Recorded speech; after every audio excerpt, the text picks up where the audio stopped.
Olá, eu sou a professora Rafaele Pimentel e estamos começando mais uma aula de língua portuguesa aqui na TV Educaides. Hoje vamos iniciar uma discussão muito importante que diz respeito a todos nós, o combate ao racismo. No Brasil, o dia 13 de maio é considerado o Dia Nacional de Denúncia contra o Racismo, uma data dedicada a conscientizar, denunciar e combater todas as formas de discriminação racial em nossa sociedade.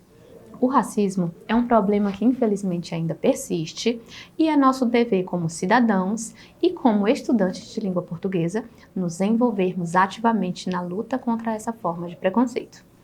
O Dia Nacional de Denúncia contra o Racismo nos lembra de que a luta pela igualdade racial é uma responsabilidade de todos nós. Como estudantes de língua portuguesa, temos o poder de utilizar a nossa voz e a nossa escrita para promover mudanças positivas em nossa sociedade. Os objetivos desta aula são reconhecer expressões de cunho racista na linguagem cotidiana, destacando como tais expressões podem ser prejudiciais e perpetuar estereótipos e discriminação. O objetivo desta aula não é apenas discutir teorias ou conceitos abstratos, mas sim refletir sobre como a linguagem pode ser uma ferramenta poderosa no combate ao racismo.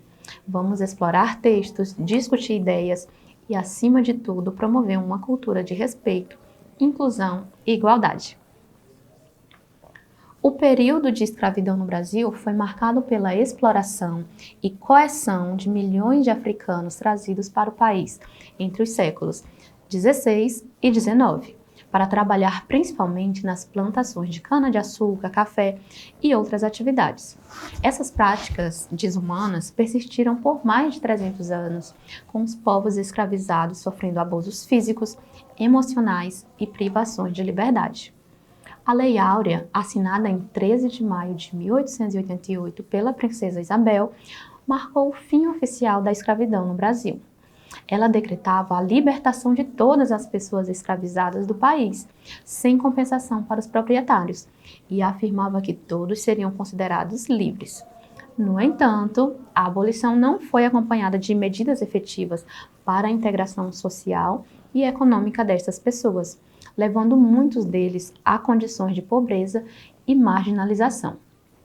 As consequências da escravidão para os povos negros foram profundas e duradouras, especialmente no que diz respeito ao racismo.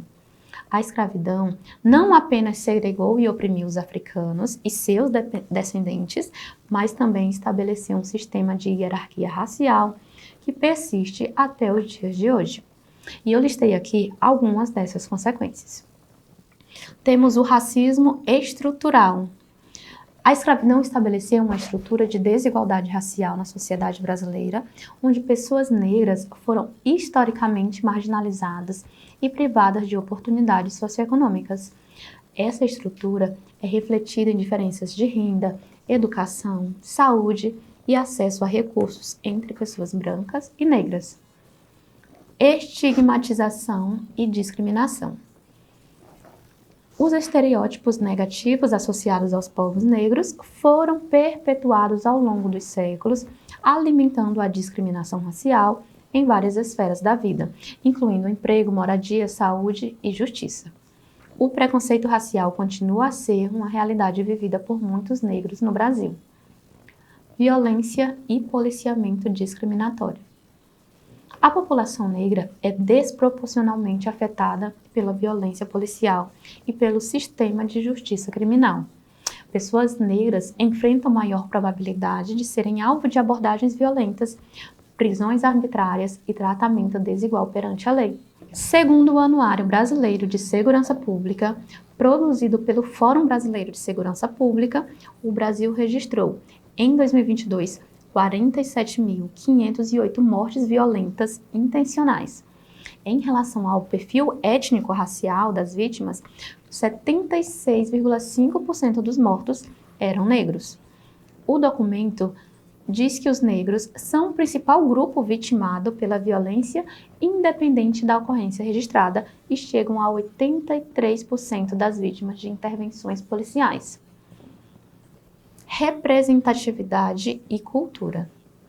A escravidão também teve um impacto na representação e valorização da cultura negra. A contribuição dos povos africanos para a cultura brasileira muitas vezes foi minimizada ou estereotipada, enquanto a cultura branca foi privilegiada e valorizada. Autoimagem e identidade. A escravidão e a discriminação racial, ao longo da história, contribuíram para a internalização de ideias negativas sobre a identidade e a autoimagem dos negros no Brasil. Isso pode afetar tanto a autoestima quanto o senso de pertencimento da comunidade negra. Essas consequências evidenciam como a escravidão deixou um legado profundo de desigualdades e injustiça racial no Brasil, destacando a importância contínua da luta contra o racismo e pela promoção da igualdade racial. O Dia Nacional de Denúncia contra o Racismo foi estabelecido como uma iniciativa para conscientizar e combater o racismo no Brasil. Sua criação foi motivada pela necessidade de ampliar a conscientização sobre o problema do racismo e incentivar as pessoas a denunciarem casos de discriminação racial. A data, celebrada em 13 de maio, marca a assinatura da Lei Áurea em 1888, que oficialmente aboliu a escravidão no Brasil. No entanto, apesar do fim da escravidão, o racismo persistiu na sociedade brasileira de diversas formas, impactando negativamente a vida de milhões de pessoas negras. O Dia Nacional de Denúncia contra o Racismo serve como um lembrete da importância de continuar lutando contra o racismo em todas as suas manifestações. Ela também destaca a necessidade de promover a igualdade racial e a justiça social para construir uma sociedade mais inclusiva e justa para os brasileiros. O objetivo é criar uma cultura de repúdio ao racismo e estimular ações concretas para combatê-lo em todas as esferas da sociedade brasileira. Como eu falei no início desta aula, nós, enquanto estudantes de língua portuguesa, temos o poder de utilizar a nossa voz e a nossa escrita para promover mudanças positivas na sociedade. E a linguagem pode ser uma ferramenta poderosa no combate ao racismo. As palavras que usamos refletem profundamente a história e a cultura de uma sociedade. Há algumas expressões que são empregadas sem questionamento e revelam o quanto a opressão e o preconceito estão enraizados na visão de mundo das pessoas. Essas expressões, aparentemente inofensivas, às vezes usadas em tons de brincadeira ou em supostos elogios, na verdade perpetuam estereótipos e reforçam padrões discriminatórios. É importante conhecermos essas palavras e expressões para podermos compreender a carga histórica de discriminação e a desigualdade que elas carregam, além do impacto negativo que elas podem causar. Então vamos conhecê-las. A primeira é: não sou tuas negas. Ao usar essa expressão, você diz que não é qualquer um com quem pode se fazer tudo. Então quer dizer que as mulheres negras podem ser submetidas a qualquer coisa? Hoje não, mas na época da escravidão, quando surgiu a expressão, sim. As mulheres negras escravizadas eram literalmente propriedade dos homens brancos em todos os sentidos. Nasceu com o pé na cozinha. A expressão nasceu com o pé na cozinha insinua que alguém tem ancestrais negros, mas é carregada de preconceito, sugerindo que o espaço de uma pessoa negra na casa se limitava à cozinha.